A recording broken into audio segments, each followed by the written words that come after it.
talk to you about that. Yes, sir. A lot of skins use table layouts. Yes. They still do. And if you disable one of the cells in the row span above the row cells, like header and B, you disrupt because of that? I haven't noticed any disruption, and I haven't looked into it because it worked across the browsers. I don't remember if it does that or not. But the reason is because I've never seen it break. So I haven't looked at the source to see what happened there. And that's a really good question. So I also have these green Travel Hub bags. These green bags. All right. Yes, sir. Can you turn your panes on and off programmatically, or how do you? Oh, you don't want to do that. There are ways to do stuff like that, but you don't want to do that. Yes. Most of the skins that I've used, I think I found that if you don't put content, other than the default skin, if you don't put content in, it will not render. Exactly. There's a skin called Minimalist that has about 18 panes, and it's a great layout. There's about 10 content panes, but wherever you don't put content, and it's very, very fast. It just doesn't show up. So there's Exactly. It doesn't render. All right. Okay. Last question. I need to move on. Yes, sir. I have kind of a weird question. Here, I've seen skins where they've used divs.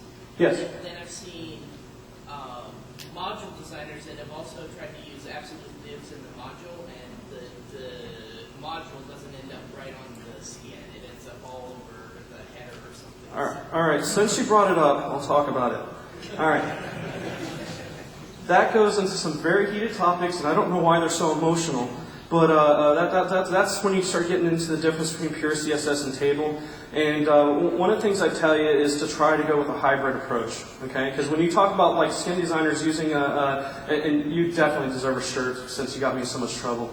All right, basically use a table layout to hold everything together, and then you can go pure CSS everything else. But because when you look at it, it's not XHTML compliant yet, the .NETNuke core, so you already have that to deal with. So if you try to go pure CSS, you're not going to do it without modifying the current core. All right. There's been great strides to bring it up to par as far as HTML is concerned. But so then you also have to worry about your third-party module providers, and even some of the core modules right now, because they're not XHTML compliant. All right. Well, I'm not saying all of them, guys. But there are some that aren't, and there's plenty of third-party modules that aren't. All right, and so when you're trying to do pure CSS skin, you're going to have to fix people's modules, and so that's another problem. And you better come get your shirt because I'm upset now. All right, I'm going to go ahead and move on. And if you want to talk more about panes, you can find me offline after this, and I'll be happy to speak with you. All right, screenshots and thumbnails. Basically, when you look at a skin once it's installed, if you're lucky, and if you got it from somebody that knows what they're doing, hopefully you got these little screenshots right here so you can see what it looks like before you choose it. All right? Has anybody not seen that before? It's very cool when you go in there because then you get a visual representation. You don't have to go, okay, what's container 1? I don't know. I think I used container 4 last time. You get a visual representation of what that's going to look like. All right? Now, to do that, it's very easy. All right? You just simply create a full-size crop screenshot of whatever that element is. If you're doing the entire skin, do a screenshot of the skin. If you're doing just a container, crop it around the container, all right? And don't bring it down. Just name it the same name as the container or the skin and put it into your skin package, all right? So when we go back, here we go. When we go back, we would have, for instance, an admin.jpg or admin.gif, okay, as part of our skin package. And what the .NETNuke skinning engine will do is automatically generate a thumbnail for you that gets put into that spot, all right? I can barely see my little pointer. All right, so you don't have to worry about that. It's automatically there, and then somebody can click on it, and that full-size one that you generated will show up on the page, and it'll show up in a new window.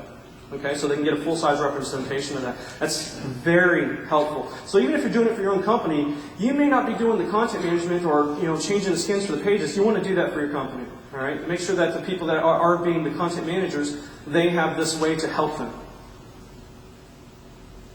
So as you can see, portal HTML equals portal JPEG. You can do GIFs as well, and the skinning engine will automatically generate for you. All right, something that's not well known, and I don't know why, because it's very cool, and it's actually not very well represented though on the skin page. But is about the skin package. You have a way, as a skin designer, to put some information about yourself, your company, or about the skin, maybe even licensing. So basically, all you do is in your skin package, you put an about.html file in your skin package. Whether you put one in the containers and one in the skin's zip file, okay? And in there, you put just an HTML markup, regular HTML. You don't have to do any trimming or anything like that, like you do with skins sometimes. But basically, all you do is put whatever information you want in there. If you want licensing information, customer service contact information, whatever it is, all right?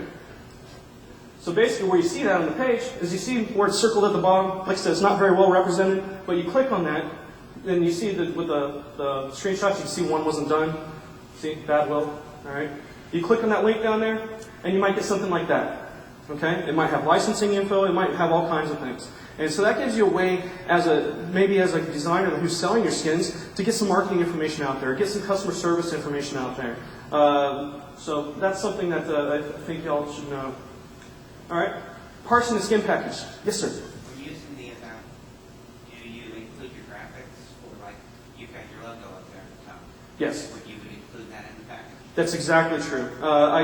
When I do this for myself, I put an admin.htm in the root of the skin package, and then I usually have like an about folder in there as well, and that's where I put all the about skin or the about images that go on here, and that way I keep them segregated from the rest of the skin package. So if my client wanted to remove it for whatever reason, it's very easily done. Yes, that's a great question. Have a t-shirt or a bag. All right. Any other questions on that? Okay. Parsing a skin package. Basically, what DotNetNuke allows you to do is, let me back up a step. Let's say you got a skin. You got all these cool things going on, but all of a sudden somebody comes to you and says, you know what, I saw on this other site, they put a little date on there. I want our date on the top of the website. All right? I just want to know what date it is. You're thinking, oh, you don't know what date it is. Okay. Well, there's a little token that's called current date that you put in your skin package. Now, what a lot of people do, because they don't know about parsing the skin package, is they put the token in there, they package the package back up, and then they go and upload it, and boom, it's in there. There's an easier way to do it. If you FTP into your site, you can change that one HTML file, put the token in wherever you want, upload it to where it's supposed to be, and then there's a link at the bottom where your skins are. It says parse skin package. Now, whether it's your XML, it's your HTML, whatever you change, you can click that link, and it automatically goes through all your skin files over again and reparses it and regenerates those user controls that your designers don't need to know about. Okay? So you don't have to worry about that. And that goes with your CSS file, too. If you have a quick CSS change you need to do, just upload it. You don't need to package the whole thing over again. All right? As long as you know what you're doing. If you break it, you're in trouble with somebody, right? Okay. Any questions on parsing? Yes, sir? Is that the same as putting it in the install folder? That's a little different. The install folder is meant for when you do upgrades, or if you want to do an auto install of a skin, or if it's a regular installation, you want it to go with through the wizard process. That's a little different. But it still installs it as if you were installing the skin package on the page, uploading the zip file. But it's not the same as clicking this link. Okay. Any other questions on that? All right. ThumbsDB file. How many people have run into this? There's one right there. Yes, sir. I don't have a question, but anybody that doesn't know, that's for you.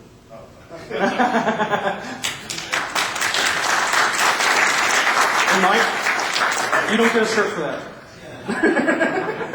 From a Microsoft perspective, if you get a chance to talk with Brian Scarborough, this made a big impact on a couple of the GMs from Microsoft when they saw the .NETNuke community coming out. It's definitely something we're going to try and do in the future. Tell you what, if you're in Florida, you know them behind you. You guys keep it up. We've got some great .NETNuke user groups going here. Totally kick ass. Thank y'all. Thank you very much, Joe.